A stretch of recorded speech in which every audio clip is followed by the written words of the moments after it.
Hi hello ವೀಕ್ಷಕರಿಗೆಲ್ಲ ನಮಸ್ಕಾರ. BSY ಕಿಚನ್ಗೆ ಸ್ವಾಗತ. ಇವತ್ತು ನೀವು ನೋಡ್ತಾ ಇರ್ಬೋದು ನಮ್ಮ ಸ್ಪೆಷಲ್ ರೆಸಿಪಿ ಹೋಳಿಗೆ ಅಥವಾ ಒಬ್ಬಟ್ಟು. ಹೋಳಿಗೆ ಅಂದರೆ ಯಾರಿಗೆ ತಾನೇ ಇಷ್ಟ ಇರಲ್ಲ ಹೇಳಿ, ಎಲ್ಲರೂ ಇಷ್ಟಪಡ್ತಾರೆ. ಅದರಲ್ಲೂ ಒಣಕೊಬ್ಬರಿ ಹೋಳಿಗೆ ಅಂದರೆ ಮತ್ತೆ ಮತ್ತೆ ತಿನ್ನಬೇಕು ಅನಿಸುತ್ತೆ. ಪ್ರತಿಯೊಂದು ಸಮಾರಂಭಗಳಲ್ಲಿ ಇರಲೇಬೇಕಾದಂಥ ಸ್ವೀಟ್ ಅಂತಲೇ ಹೇಳ್ಬೋದು ಹೋಳಿಗೆ ಅಂದರೆ. ಸೊ ಈ ಹೋಳಿಗೆನ ಯಾವ ರೀತಿ ಸುಲಭವಾಗಿ ಮಾಡ್ಬೋದು ಅಂತ ಈ ವಿಡಿಯೋದಿಂದ ತಿಳ್ಕೊಬೋದು. ಟಿಪ್ಸ್ ಕೂಡ ಹೇಳ್ತಾ ಹೋಗ್ತೀನಿ. ಕೊನೆ ತನಕ ವಿಡಿಯೋನ ಸ್ಕಿಪ್ ಮಾಡಿದಿರ ನೋಡಿ. ಬನ್ನಿ ಈಗ ವಿಡಿಯೋನ ಸ್ಟಾರ್ಟ್ ಮಾಡೋಣ. ನಾವು ಯಾವುದೇ ಹೋಳಿಗೆ ಮಾಡಬೇಕಾದ್ರೆ ಮೊದಲು ಕಣಕನ ರೆಡಿ ಮಾಡ್ಕೋಬೇಕು. ಕಣಕ ರೆಡಿ ಮಾಡ್ಕೊಳ್ಳೋದಕ್ಕೋಸ್ಕರ ನಾನು ಒಂದು ಬೌಲ್ಗೆ 2 ಕಪ್ ಮೈದಾ, 1 ಕಪ್ಪು ಚಿರೋಟಿ ರವೆನ ಸೇರಿಸ್ಕೊಳ್ತಾ ಇದ್ದೀನಿ. ಚಿರೋಟಿ ರವೆ ಬೇಡ ಅಂದರೆ ಕಂಪ್ಲೀಟಾಗಿ ಮೈದಾ ಕೂಡ ಸೇರಿಸ್ಕೊಂಡು ನಾವು ಕಣಕನ ರೆಡಿ ಮಾಡ್ಕೋಬೋದು. ಇದಕ್ಕೆ ನಾವು ಸ್ವಲ್ಪ ನೀರನ್ನ ಸೇರಿಸ್ಕೊಂಡು ಚಿಟಿಕೆ ಉಪ್ಪು ಹಾಕ್ಕೊಂಡು ಕಲಿಸ್ಕೋಬೇಕಾಗತ್ತೆ. ಇದನ್ನು ಚೆನ್ನಾಗಿ ನಾದ್ಕೋಬೇಕು. ನಾವು ಮೊದಲಿಗೆ ಫಸ್ಟು ನಾವು ಕಂಪ್ಲೀಟಾಗಿ ನೀರಲ್ಲೇ ನಾವು ಈ ಹಿಟ್ಟನ್ನ ಕಲಿಸ್ಕೋಬೇಕಾಗತ್ತೆ. ನೀರಲ್ಲಿ ಕಲಿಸ್ಕೊಂಡು ಆದಮೇಲೆ ಸ್ವಲ್ಪ ಎಣ್ಣೆ ಸೇರಿಸ್ಕೊಂಡು ಚೆನ್ನಾಗಿ ನಾದ್ಕೋಬೇಕಾಗತ್ತೆ. ನೀವು ನೋಡ್ಬೋದು ನಾನು ಚೆನ್ನಾಗಿ ಹಿಟ್ಟನ್ನ ಕಲಿಸ್ಕೊಳ್ತಾ ಇದ್ದೀನಿ. ಹೋಳಿಗೆ ಅನ್ನೋದು ಚೆನ್ನಾಗಿ ಬರಬೇಕಂದ್ರೆ ಮೊದಲನೇ ಸ್ಟೆಪ್ ನಾವು ಹಿಟ್ಟನ್ನ ಚೆನ್ನಾಗಿ ನಾದ್ಕೋಬೇಕಾಗತ್ತೆ.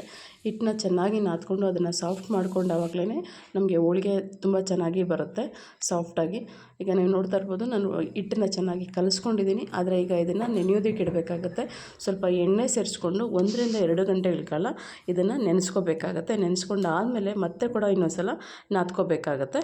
ಈಗ ನಾನು ಒಂದು ಪ್ಲೇಟ್ ಮುಚ್ಚಿಟ್ಟು ಇದನ್ನು ಒಂದು 2 ಗಂಟೆ ನೆನೆಯೋದಕ್ಕೆ ಬಿಟ್ಬಿಡ್ತೀನಿ. ಈಗ ಹೂರಣನ ರೆಡಿ ಮಾಡ್ಕೊಳ್ಳೋಣ. ಹೂರಣ ರೆಡಿ ಮಾಡ್ಕೊಳ್ಳೋದಕ್ಕೋಸ್ಕರ ಒಣಕೊಬ್ಬರಿ ತುರಿದಿರೋ ಅಂಥದ್ದನ್ನು ತೊಗೊಂಡಿದ್ದೀನಿ ನಾನಿಲ್ಲಿ. ಇದನ್ನು ಅಳತೆ ಮಾಡ್ಕೊಳ್ತಾ ಇದ್ದೀನಿ. 1 ಕಪ್ಪಿಂದ ಅಳತೆ ಮಾಡಿಕೊಂಡ್ರೆ 4 ಕಪ್ ನನಗೆ ಬಂದಿದೆ. ಈ 4 ಕಪ್ಪು ಒಣಕೊಬ್ಬರಿ ತುರಿಗೆ ಬೆಲ್ಲನ ಕೂಡ ಅಳತೆ ಮಾಡ್ಕೋಬೇಕು. ಕುಟ್ಟಿಟ್ಟಿರುವಂಥ ಬೆಲ್ಲನ ನಾನಿಲ್ಲಿ ಅಳತೆ ಮಾಡ್ಕೊಳ್ತಾ ಇದ್ದೀನಿ. ನಾನು ಬೆಲ್ಲ 4 ಕಪ್ಪು ಕೊಬ್ಬರಿಗೆ 3.5 ಕಪ್ಪು ಬೆಲ್ಲನ ಸೇರಿಸ್ಕೊಳ್ತಾ ಇದ್ದೀನಿ. ನಿಮಗೇನಾದರೂ ಇನ್ನೂ ಜಾಸ್ತಿ ಸ್ವೀಟ್ ಬೇಕಂದರೆ ನೀವು 4 ಕಪ್ ಸೇರಿಸ್ಕೋಬೋದು. ಒಣಕೊಬ್ಬರಿ ಮತ್ತು ಬೆಲ್ಲ ಜೊತೆಗೆ ಒಂದು ಅರ್ಧ ಕಪ್ಪು ಕಡಲೆ ಬೀಜ, ಕಡಲೆಪಪ್ಪು, ಒಂದು 4 ರಿಂದ 5 ಸ್ಪೂನ್ ಎಳ್ಳು, ಎಣ್ಣೆ, ಏಲಕ್ಕಿ, ಗಸಗಸೆ ಬೇಕಾಗುತ್ತೆ. ಈ ಎಲ್ಲ ಪದಾರ್ಥಗಳನ್ನ ಸ್ವಲ್ಪ ಲೈಟಾಗಿ ಹುರ್ಕೊಂಡು ಕುಟ್ಟಿ ಪುಡಿ ಮಾಡಿ ಇಟ್ಕೋಬೇಕಾಗತ್ತೆ. ಒಣಕೊಬ್ಬರಿ ಕೂಡ ನಾನು ಮಿಕ್ಸಿಗೆ ಸೇರಿಸ್ಕೊಂಡು ನೈಸಾಗಿ ಪುಡಿ ಮಾಡಿ ಇಟ್ಕೊಂಡಿರ್ತೇನೆ. ನಂತರ ಪಾಕ ರೆಡಿ ಮಾಡಿಕೊಂಡು ಈ ಪದಾರ್ಥಗಳನ್ನ ಪಾಕಕ್ಕೆ ನಾವು ಸೇರಿಸ್ಕೊಳ್ಳೋಣ. ಪಾಕ ರೆಡಿ ಮಾಡ್ಕೊಳ್ಳೋದಕ್ಕೋಸ್ಕರ ಒಂದು ಬಾಣಲಿನ ಬಿಸಿ ಮಾಡಿಕೊಂಡು ಅದಕ್ಕೆ ಕುಟ್ಟಿರುವಂಥ ಬೆಲ್ಲನ ಸೇರಿಸ್ಕೊಂಡಿದ್ದೀನಿ. ಈ ಬೆಲ್ಲಕ್ಕೆ ಒಂದು ಅರ್ಧ ಗ್ಲಾಸು ಟೀ ಕುಡಿಯೋ ಗ್ಲಾಸಲ್ಲಿ ಒಂದು ಅರ್ಧ ಗ್ಲಾಸು ನೀರನ್ನ ಸೇರಿಸ್ಕೊಂಡಿದ್ದೀನಿ. ಇದನ್ನು ಚೆನ್ನಾಗಿ ಕಲಿಸ್ಕೋಬೇಕಾಗತ್ತೆ. ಚೆನ್ನಾಗಿ ಕರೆಸ್ಕೊಂಡು ಇದು ಒಂದು ಎಳೆ ಪಾಕ ಬರೋವರೆಗೂ ನಾವು ಕುದಿಸ್ಕೋಬೇಕಾಗತ್ತೆ. ಪಾಕ ಮಾಡೋವಂಥದ್ದು ಏನೂ ತುಂಬ ಕಷ್ಟ ಇಲ್ಲ, ತುಂಬಾ ಈಸಿ. ನೀವು ನೋಡ್ತಾ ಇರ್ಬೋದು ಇಷ್ಟು ಮಾತ್ರ ನೊರೆ ಬಂದರೆ ಸಾಕು ನಮಗೆ ಪಾಕ ರೆಡಿಯಾಗಿದೆ ಅಂತ ಅರ್ಥ. ನೀವು ನೋಡ್ತಾ ಇರ್ಬೋದು ಒಂದು ಎಳೆ ಪಾಕ ಬಂದಿದೆ. ಈಗ ಒಂದು ಬೌಲಲ್ಲಿ ನೀರು ತಗೊಂಡು ಜಸ್ಟ್ ಈ ಪಾಕನ ನಾವು ಹಾಕ್ಕೊಂಡ್ರೆ ನಮ್ಗೆ ಗೊತ್ತಾಗುತ್ತೆ ಅದು ಜಲ್ಲಿ ಟೈಪ್ ಬರುತ್ತೆ. ಕರಗಿರುವಂಥ ಬೆಲ್ಲನ ನೀರಿಗೆ ಹಾಕಿದ ತಕ್ಷಣ ಅದು ನೀರು ಜೊತೆ ಮಿಕ್ಸ್ ಆಗಬಾರ್ದು. ನೀರಿಂದ ಹೀಗೆ ಸಪ್ರೇಟ್ ಆಗಬೇಕು. ಆಗ ಪಾಕ ರೆಡಿಯಾಗಿದೆ ಅಂತ ಅರ್ಥ. ಈಗ ನಾವು ಮಿಕ್ಸಿಗೆ ಹಾಕಿ ಪುಡಿ ಮಾಡ್ಕೊಂಡಿರುವಂಥ ಪದಾರ್ಥಗಳನ್ನ ಒಂದೊಂದಾಗಿ ಪಾಕಕ್ಕೆ ಸೇರಿಸ್ಕೊಳ್ಳೋಣ. ಮೊದಲಿಗೆ ನಾನು ಪುಡಿ ಮಾಡಿ ಇಟ್ಕೊಂಡಿರುವಂಥ ಕಾಯಿ ತುರಿನ, ಒಣಕೊಬ್ಬರಿ ತುರಿನ ಸೇರಿಸ್ಕೊಳ್ತಾ ಇದ್ದೀನಿ. ನಂತರ ಕಡಲೆಬೀಜ ಪುಡಿ, ನಂತರ ಕಡಲೆಪಪ್ಪು ಪುಡಿ, ನಂತರ ಎಳ್ಳು ಇಟ್ಕೊಂಡಿದ್ದಲ್ವ ಅದನ್ನು ಪುಡಿ ಮಾಡ್ಕೊಂಡಿದ್ದೀನಿ. ಈ ಎಳ್ಳು ಜೊತೆಗೇ ಏಲಕ್ಕಿ ಕೂಡ ಸೇರಿಸ್ಕೊಂಡು ನಾನು ಪುಡಿ ಮಾಡಿಟ್ಕೊಂಡಿದ್ದೀನಿ. ಇದನ್ನು ಸೇರಿಸ್ಕೊಂಡು ಚೆನ್ನಾಗಿ ನಾವು ಮಿಕ್ಸ್ ಮಾಡ್ಕೋಬೇಕಾಗತ್ತೆ. ಇದು ಎಳ್ಳು ಗಂಟು ಕಟ್ಟದಂಗೆ ಚೆನ್ನಾಗಿ ನಾವು ಮಿಕ್ಸ್ ಮಾಡ್ಕೋಬೇಕಾಗತ್ತೆ. ನೀವು ಕಡಲೆಪಪ್ಪು ಮತ್ತು ಕಡಲೆಬೀಜ ಪ್ರಮಾಣನ ಬೇಕು ಅಂದರೆ ಸ್ವಲ್ಪ ಕಡಿಮೆ ಸಹ ಮಾಡ್ಕೋಬಹುದು. ಈಗ ಪೂರ್ತಿಯಾಗಿ ನಾವು ಇದನ್ನು ಚೆನ್ನಾಗಿ ಮಿಕ್ಸ್ ಮಾಡ್ಕೋಬೇಕು. ಒಂದು 10 ನಿಮಿಷಗಳ ಕಾಲ ಸೌಟನ್ನ ನಾವು ತಿರ್ಸ್ಕೊಳ್ತಾನೆ ಇರಬೇಕಾಗತ್ತೆ. ನಂತರ ಒಂದು 4 ರಿಂದ 5 ಟೀ ಸ್ಪೂನು ತುಪ್ಪ ಕೂಡ ಸೇರಿಸ್ಕೋಬೇಕಾಗತ್ತೆ. ನಾನು ತುಪ್ಪ ಸೇರಿಸ್ಕೊಳ್ತಾ ಇದ್ದೀನಿ. ಈ ಒಂದು ಅದಕ್ಕೆ ಬಂದರೆ ಸಾಕು. ಈಗ ನಾನು ಸ್ಟವ್ ಆಫ್ ಮಾಡಿಕೊಂಡು ಇದನ್ನು ಕಂಪ್ಲೀಟಾಗಿ ತಣ್ಣಗೆ ಮಾಡ್ಕೊಳ್ತೀನಿ. ತಣ್ಣಗೆ ಮಾಡ್ಕೊಂಡಾದಮೇಲೆ ನಾವು ಇದನ್ನು ಉಂಡೆಗಳು ಮಾಡಿಕೊಂಡು ಹೋಳಿಗೆನ ಸಿದ್ಧ ಮಾಡ್ಕೊಳ್ಳೋಣ.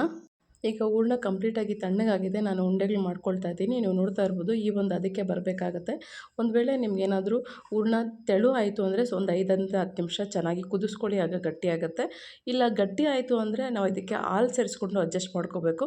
ಒಟ್ಟಿನಲ್ಲಿ ಈ ಒಂದು ಅದಕ್ಕೆ ಬಂದರೆ ಸಾಕು, ಹೋಳಿಗೆ ಅನ್ನೋದು ಚೆನ್ನಾಗಿ ಬರುತ್ತೆ. ಈಗ ಉಂಡೆಗಳನ್ನ ನಾನು ಮಾಡ್ಕೊಂಡಿದ್ದೀನಿ. ಈಗ ಹಿಟ್ಟು ಕಲಸಿ ಆಲ್ಮೋಸ್ಟ್ 2 ಅವರ್ಸ್ ಆಗಿದೆ. ಈ ಹಿಟ್ಟನ್ನ ನಾವು ಇನ್ನೊಂದು ಸಲ ಮತ್ತೆ ಚೆನ್ನಾಗಿ ನಾದ್ಕೋಬೇಕಾಗುತ್ತೆ. ಈ ಹಿಟ್ಟನ್ನ ನಾದ್ಕೊಳ್ಳೋದಕ್ಕೋಸ್ಕರ ನೀವು ಕಿಚನ್ ಸ್ಲ್ಯಾಬ್ ಅಥವಾ ಕಿಚನ್ ಪ್ಲಾಟ್ಫಾರ್ಮ್ ಮೇಲೆ ಹಾಕ್ಕೊಂಡು ಚೆನ್ನಾಗಿ ಇದನ್ನು ನಾದ್ಕೋಬೇಕಾಗುತ್ತೆ ಸಾಫ್ಟ್ ಆಗೋ ತನಕ. ನೀವು ನೋಡ್ಬೋದು ನಾನು ಇದನ್ನು ರೆಡಿ ಮಾಡಿ ಇಟ್ಕೊಂಡಿದ್ದೀನಿ. ಈಗ ಇನ್ನು ಸ್ವಲ್ಪ ಎಣ್ಣೆ ಸೇರಿಸ್ಕೊಂಡು ಸಣ್ಣ ಉಂಡೆಗಳಾಗಿ ಮಾಡ್ಕೊಳ್ತಾ ಇದ್ದೀನಿ. ನೀವು ನೋಡ್ತಾ ಇರ್ಬೋದು ಎಷ್ಟು ಸಾಫ್ಟಾಗಿ ಬಂದಿದೆ ಅಂತ.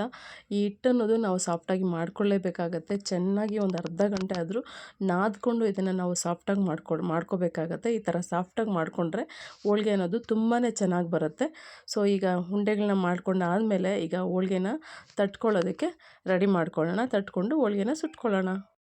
ಈಗ ಹೋಳಿಗೆನ ಯಾವ ರೀತಿ ತಟ್ಟೋದು ಅಂತ ನೋಡೋಣ. ಹೋಳಿಗೆ ತಟ್ಟೋದಕ್ಕೋಸ್ಕರ ನಾನಿಲ್ಲಿ ಬಟರ್ ಪೇಪರ್ನ ಯೂಸ್ ಮಾಡ್ತಾ ಇದ್ದೀನಿ. ಬಟರ್ ಪೇಪರ್ ಆದರೂ ಯೂಸ್ ಮಾಡ್ಬೋದು ಅಥವಾ ಎಣ್ಣೆ ಕವರ್ ಆದರೂ ಯೂಸ್ ಮಾಡ್ಬೋದು. ನಾನು ಇಲ್ಲಿ ಎರಡರಿಂದನೂ ನಿಮಗೆ ಯಾವ ರೀತಿ ಹೋಳಿಗೆ ತಟ್ಟೋದು ಅಂತ ತೋರಿಸ್ಕೊಡ್ತಾ ಇದ್ದೀನಿ. ಈಗ ಹಿಟ್ಟನ್ನ ತಗೊಂಡು ಅದನ್ನು ಸ್ವಲ್ಪ ಅಗಲ ಮಾಡ್ಕೊಳ್ತಾ ಇದ್ದೀನಿ. ಅಗಲ ಮಾಡಿಕೊಂಡು ಹೂರ್ಣನ ಅದರ ಮಧ್ಯದಲ್ಲಿ ಇಟ್ಕೊಂಡು ಹಿಟ್ಟನ್ನ ಮತ್ತೆ ನಾವು ಅದಕ್ಕೆ ಕವರ್ ಮಾಡಬೇಕಾಗತ್ತೆ. ಹಿಟ್ಟನ್ನ ಕಂಪ್ಲೀಟಾಗಿ ಕವರ್ ಮಾಡಿಕೊಂಡು ಮೇಲೆ ಎಕ್ಸ್ಟ್ರಾ ಇರುವಂಥ ಹಿಟ್ಟನ್ನ ತಗೊಂಡ್ಬಿಡ್ತಾ ಇದ್ದೀನಿ. ಎಕ್ಸ್ಟ್ರಾ ಇರೋಂಥ ಹಿಟ್ಟನ್ನು ತೆಗೆದು ಹೋಳಿಗೆನ ತಟ್ಕೊಳ್ಬೇಕಾಗತ್ತೆ. ಈ ರೀತಿಯಾಗಿ ಚೆನ್ನಾಗಿ ಇದನ್ನು ಹಿಟ್ಟನ್ನ ಕವರ್ ಮಾಡಿಕೊಂಡು ಹೋಳಿಗೆ ತಟ್ಕೋಬೇಕು. ನೀವು ನೋಡ್ಬೋದು ಚೆನ್ನಾಗಿ ಇಲ್ಲಿ ಕವರ್ ಆಗಿದೆ. ಇದಾದಮೇಲೆ ಇನ್ನೊಂದು ಪ್ಲಾಸ್ಟಿಕ್ ಕವರ್ ತೊಗೊಂಡಿದ್ದೀನಿ. ಅದಕ್ಕೆ ಸ್ವಲ್ಪ ಎಣ್ಣೆನ ಸವರ್ಕೊಂಡು ನಾವು ಮೊದಲಿಗೆ ಸ್ವಲ್ಪ ತಟ್ಕೊಂಡು ಕೈಯಲ್ಲಿ ತಟ್ಕೊಂಡು ಅದಾದಮೇಲೆ ಆ ಹೋಳಿಗೆ ಮೇಲೆ ಪ್ಲಾಸ್ಟಿಕ್ ಕವರ್ ಹಾಕಿ ಜಸ್ಟ್ ಹಿಂಗೆ ಸ್ಪ್ರೆಡ್ ಮಾಡಿಕೊಂಡ್ರೆ ಸಾಕು. ತುಂಬ ಈಸಿಯಾಗಿ ನಮಗೆ ಹೋಳಿಗೆ ಅನ್ನೋದು ಬರುತ್ತೆ. ಈ ಹೋಳಿಗೆನ ನಾವು ತೀರಾ ತೆಳುನೂ ಮಾಡಬಾರ್ದು, ತೀರಾ ದಪ್ಪನೂ ಮಾಡಬಾರ್ದು. ಒಂದು ಮೀಡಿಯಮ್ ಆಗಿ ಇದನ್ನು ಮಾಡ್ಕೋಬೇಕಾಗತ್ತೆ. ಈಗ ಒಂದು ರೆಡಿ ಆಗಿದೆ. ನಾನು ಇದನ್ನು ಸೈಡ್ಗೆ ಇಟ್ಕೊಂಡು ಈಗ ಪ್ಲಾಸ್ಟಿಕ್ ಕವರ್ ಮೇಲೆ ಅಂದರೆ ಎಣ್ಣೆ ಕವರ್ ಮೇಲೆ ಯಾವ ರೀತಿ ತಟ್ಟೋದು ಅಂತ ತೋರಿಸ್ತಾ ಇದ್ದೀನಿ. ಈ ಎಣ್ಣೆ ಕವರ್ಗೂ ಸ್ವಲ್ಪ ಎಣ್ಣೆನ ಸವರ್ಕೊಂಡು ಸೇಮ್ ನಾವು ಬಟರ್ ಪೇಪರ್ ಮೇಲೆ ಯಾವ ರೀತಿ ತಟ್ಕೊಂಡು ಅದೇ ರೀತಿ ತಟ್ಕೋಬೇಕಾಗತ್ತೆ. ಸಾಮಾನ್ಯವಾಗಿ ಎಲ್ಲರೂ ಬೇಳೆ ಹೋಳಿಗೆನ ಟ್ರೈ ಮಾಡಿರ್ತೀರ, ಕಾಯಿ ಹೋಳಿಗೆನ ಟ್ರೈ ಮಾಡಿರ್ತೀರ. ಆದರೆ ಒಣಕೊಬ್ಬರಿ ಹೋಳಿಗೆನ ತುಂಬ ಜನ ಟ್ರೈ ಮಾಡಿರೋದಿಲ್ಲ. ಆದರೆ ಒಣಕೊಬ್ಬರಿ ಹೋಳಿಗೆನ ಒಂದು ಸಲ ಈ ರೀತಿ ಮಾಡಿ ನೋಡಿ, ತುಂಬಾ ಇಷ್ಟಪಟ್ಟು ತಿಂತೀರ. ಸೊ ಬೇಳೆ ಹೋಳಿಗೆ ಆದರೆ ನಾವು ಒಂದು 2 ರಿಂದ 3 ದಿನ ಇಟ್ಕೋಬೋದು. ಆದರೆ ಕಾಯಿ ಹೋಳಿಗೆ ಮತ್ತು ಈ ಒಂದು ಒಣಕೊಬ್ಬರಿ ಹೋಳಿಗೆ ಏನಿದೆ ಇದು ಒಂದು ವಾರವರೆಗೂ ನಾವು ಇಟ್ಕೊಂಡು ಇದನ್ನು ನಾವು ಯಾವಾಗ ಬೇಕೋ ತಿನ್ಬೋದು. ನೀವು ನೋಡ್ತಾ ಇರ್ಬೋದು ಇಲ್ಲಿ ನಾನು ತಟ್ಕೊಂಡು ರೆಡಿ ಆಗಿದೆ. ಸೊ ಇವಾಗ ಯಾವ ರೀತಿ ಸುಡೋದು ಅಂತ ನೋಡೋಣ. ಈಗ ಸ್ಟವ್ ಅಂಟಿಸ್ಕೊಂಡು ಹೆಂಚನ್ನ ಬಿಸಿ ಮಾಡಿಕೊಂಡು ಅದಕ್ಕೆ ಎಣ್ಣೆ ಸವರ್ಕೊಳ್ತಾ ಇದ್ದೀನಿ. ಎಣ್ಣೆ ಸವರ್ಕೊಂಡಾದಮೇಲೆ ಮೊದಲಿಗೆ ಬಟರ್ ಪೇಪರ್ ಮೇಲೆ ತಟ್ಟಿರುವಂಥ ಹೋಳಿಗೆನ ನಾನು ಹಾಕ್ಕೊಳ್ತಾ ಇದ್ದೀನಿ. ಸೊ ಬಟರ್ ಪೇಪರ್ ಮೇಲೆ ತಟ್ಟಿರೋದ್ರಿಂದ ನಾವು ಡೈರೆಕ್ಟಾಗಿ ಹೆಂಚು ಮೇಲೆ ಹಾಕ್ಕೋಬೋದು. ಇದು ಡೈರೆಕ್ಟಾಗಿ ಹಾಗೆ ಹಾಕ್ಕೊಂಡ್ರೂ ಕೂಡ ಈಸಿಯಾಗಿ ನಾವು ಕವರ್ನ ತೆಗೆದುಕೊಂಡು ಹೋಳಿಗೆನ ಸುಟ್ಕೋಬೋದು. ಇಲ್ಲಿ ನೋಡ್ಬೋದು ಹೋಳಿಗೆ ಸುಡುವಾಗ ಯಾವಾಗಲೂ ಮೀಡಿಯಮ್ ಫ್ಲೇಮ್ ಇಟ್ಕೋಬೇಕಾಗತ್ತೆ. ಮೀಡಿಯಮ್ ಫ್ಲೇಮ್ ಇಟ್ಕೊಂಡು ಎರಡೂ ಕಡೆ 2 ರಿಂದ 3 ನಿಮಿಷ ನಾವು ಇದನ್ನು ಬೇಯಿಸ್ಕೋಬೇಕಾಗತ್ತೆ. ಇನ್ನು ನೋಡ್ತಾ ಇರ್ಬೋದು ಎಷ್ಟು ಚೆನ್ನಾಗಿ ಒಂದು ಒಳ್ಳೆ ಕಲರ್ ಬಂದಿದೆ. ಮೀಡಿಯಮ್ ಫ್ಲೇಮ್ ಇಟ್ಕೊಂಡ್ರೆ ಈ ರೀತಿ ಚೆನ್ನಾಗಿ ಬರುತ್ತೆ. ಮತ್ತು ಈ ಒಂದು ಕಾಯಿ ಹೋಳಿಗೆಗೆ ಮೇಲೆ ಎಣ್ಣೆ ಬೇಕಾದ್ರೆ ಸವರ್ಕೋಬೋದು, ಇಲ್ಲಾಂದರೆ ಹಾಗೆ ಕೂಡ ನಾವು ಮಾಡ್ಕೋಬೋದು. ಯಾಕಂದರೆ ಆಲ್ರೆಡಿ ಒಣಕೊಬ್ಬರಿ ಇರೋದ್ರಿಂದ ಒಣಕೊಬ್ಬರಿಯಲ್ಲಿ ಸ್ವಲ್ಪ ಎಣ್ಣೆ ಇರುತ್ತೆ. ನೀವು ಯಾವ ರೀತಿ ಬೇಕಾ ಮಾಡ್ಕೋಬೋದು. ಎರಡೂ ಕಡೆ ಬೇಯಿಸ್ಕೊಂಡಾದಮೇಲೆ ನಾನೀಗ ಪೇಪರ್ ಮೇಲೆ ಅಂದರೆ ಆಯಿಲ್ ಕವರ್ ಮೇಲೆ ಸುಟ್ಕೊಂಡಿದ್ನಲ್ವ ಅದನ್ನು ಹಾಕ್ಕೊಳ್ತಾ ಇದ್ದೀನಿ. ಕೈಗೆ ಸ್ವಲ್ಪ ಎಣ್ಣೆ ಹಚ್ಕೊಂಡು ನೀಟಾಗಿ ಇದನ್ನು ತಗೊಂಡು ಡೈರೆಕ್ಟಾಗಿ ಹೆಂಚು ಮೇಲೆ ಹಾಕ್ಕೊಂಡ್ರೆ ಈ ಒಂದು ಹೋಳಿಗೆ ಕೂಡ ತುಂಬ ಚೆನ್ನಾಗಿ ಬರುತ್ತೆ. ಸೊ ಇದೇ ರೀತಿ ಎಲ್ಲ ಹೋಳಿಗೆಗಳನ್ನು ನಾವು ಸುಟ್ಕೊಂಡು ರೆಡಿ ಮಾಡಿಟ್ಕೊಂಡ್ರೆ ರುಚಿಕರವಾದಂಥ ಒಣಕೊಬ್ಬರಿ ಹೋಳಿಗೆ ರೆಡಿ ಆಗುತ್ತೆ. ಈ ಒಂದು ರೆಸಿಪಿ ನಿಮಗೆ ಇಷ್ಟ ಆಗಿದ್ದರೆ ಒಂದು ಲೈಕ್ ಮಾಡಿ. ನಿಮ್ಮ ಮನೆಯಲ್ಲಿ ಯಾವ ಹೋಳಿಗೆ ಹೆಚ್ಚು ಮಾಡ್ತೀರಾ ಅಂತ ಕಮೆಂಟ್ ಬಾಕ್ಸಲ್ಲಿ ಕಮೆಂಟ್ ಮಾಡಿ ತಿಳಿಸಿ. ನಿಮ್ಮ ಫ್ಯಾಮಿಲಿ ಆ್ಯಂಡ್ ಫ್ರೆಂಡ್ ಜೊತೆಗೆ ಶೇರ್ ಮಾಡಿ.